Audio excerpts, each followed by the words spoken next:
کندهار ولایت مقام د غازی امان الله خان په نوم د غونډو په تالار کې چارواکي، ښوونکي او یو شمېر زده کوونکي او خلک راټول شوي تر څو د ښوونکي ورځ ولمانځي.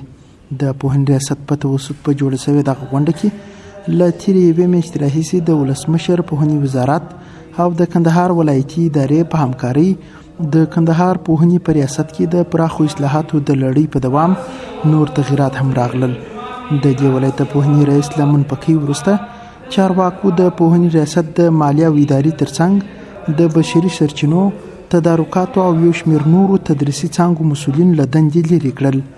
د کندهار د پوهنې نوی رئیس محب الله روشان وایي چې تیرو کلونو کې د دې ولایت د پوهنیز بهیر د کیفیت لپاره لازم کار نه دی شوی، خو هغه په دې برخه کې د پراخو اصلاحاتو او د ښوونکو ژوند ته د پام کولو ژمنه وکړه.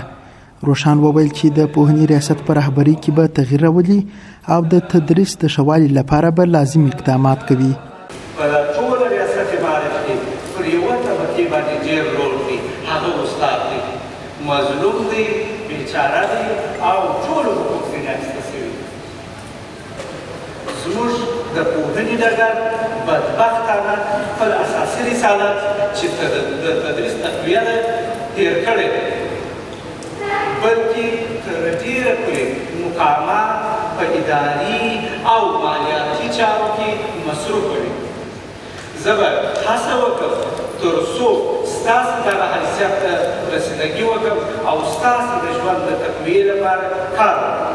په غونډه کې د پوهنې رئیس د کارونو د نظارت او لا ښه والي لپاره د پوهنتون د استادانو او پخوانیو ښوونکو څخه جوړې شوي دوې کمیټې هم اعلان کړې چې یوه به یې تدریسي او بله به یې مالي چارې نظارت کوي. همداراز د کندهار والي حیات الله حیات هم تر راتلونکو 2 میاشتو پورې د کندهار د پوهنې په ریاست کې د نورو اصلاحاتو ډاډ ورکړ. حیات وویل چې د پوهنې د کیفیت د لوړونې لړۍ به د کندهار ښار له مهمو ښوونځیو پیل او وروسته به یې تر ولسوالیو پورې ورسوي. هغه ویل له دې وروسته به هیڅوک هوایي او د وزارت له لوري په واسطو نه مقرریږي. والي زیاته کړه چې د روان تعلیمي کال تر پایه به د کندهار ټول بند ښوونځي خلاص او ښوونکو ته به ځمکې هم وویشل شي.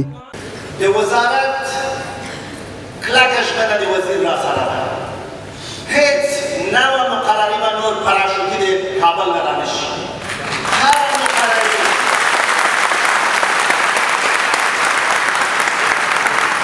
مقرري چې په معارف کې کېږي د دې شورا په پټه کېږي، وزیر، ولسمشر او ټوله صلاحیت دې خلکو ته ورکړه.